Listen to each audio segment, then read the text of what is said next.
どうも皆さん、カイトです。ケモ耳メトロイドバニア、エンマ椿伝というゲームをご存知でしょうか。こちらは2022年8月1日に Steam でリリースされたゲームになります。早速、通常エンドまでクリアしたんですけど、ケモ耳少女が操作できるメトロイドバニアでしたね。汎用である椿がバッサバッサと妖怪を切り倒し、戦闘でもなかなか味があるのが好印象。ちなみに容体はヨムナレジェンド・オブ・ドンベグですね。いろいろと癖はありますが普通に面白かったです。今回はエンマ椿伝というおすすめ作品のジャンル、ストーリ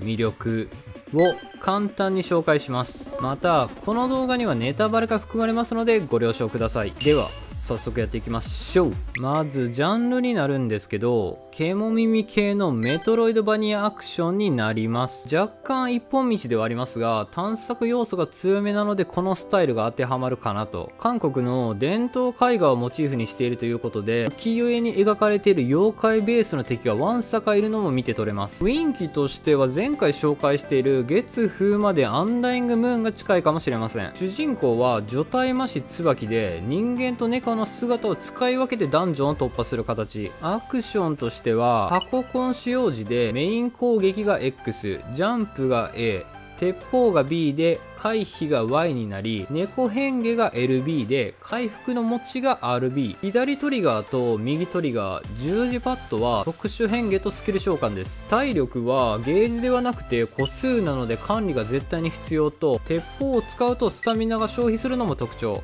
拠点としては封印の村が出発してダンジョン内を攻略、そして隅々まで探索をしてからスキルをゲット、強化素材を集めたりして進んでいきます。強化素材は刀と鉄砲を3段階まで上昇することができます。道具屋でも素材を購入できますが、基本的にお金は全然集まらないんで潜った方が効率がいいです。必ず各フロアボスがいる王道感も良くて、妖怪を退治する楽しさも味わえるのも吉。サクッと説明するとこんな感じです。次にストーリーなんですけど、妖怪王を倒した玉光大帝が治めていた平和な世の中は再び戦火に包まれてしまいます。妖怪王の部下に立ち向かった大魔師たちが次々と倒れていく。エンマ大王の直命を受けた除体魔師椿は封印の村を復興するのを鍵だと命じられます。村を復興しながらも妖怪が支配する場所を取り戻し、自分の過去もクロスしながら失踪した子供を探すために奮闘するお話。そしてこのゲームの魅力になるんですが、1、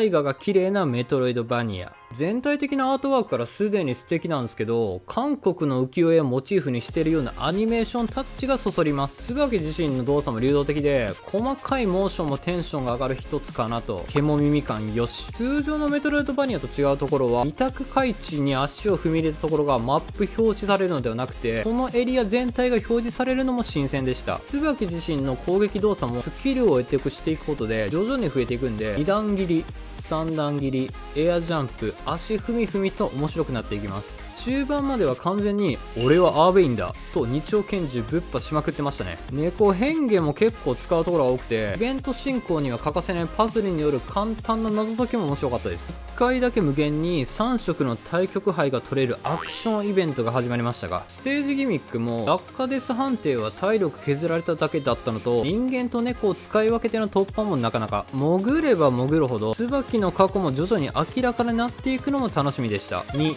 終盤以外はゴリ押しできないボスの強さ。各ダンジョンには必ずボスがいるんですけど、ゴリ押しでは勝てないのがめちゃくちゃ面白かったです。この手のゲームをやったことある方は無理やり突破しようと1回は試みると思うんですけど、どちゃくそにやられます。マジで発狂。特にネズミ処世の波攻撃の判定がおかしすぎたのが良すぎましたね。後々冷静になったら回避で避けたら楽勝でしたが、また水の妖怪との戦闘時にペンギン猫の足アシストしながら本体を叩くのが一番難しかったです。終盤になってくると後々のスキルでの体力全回復召喚が有能すぎるんで、攻撃乱舞じゃと思いながらめった打ちしていたのは内緒の話。3、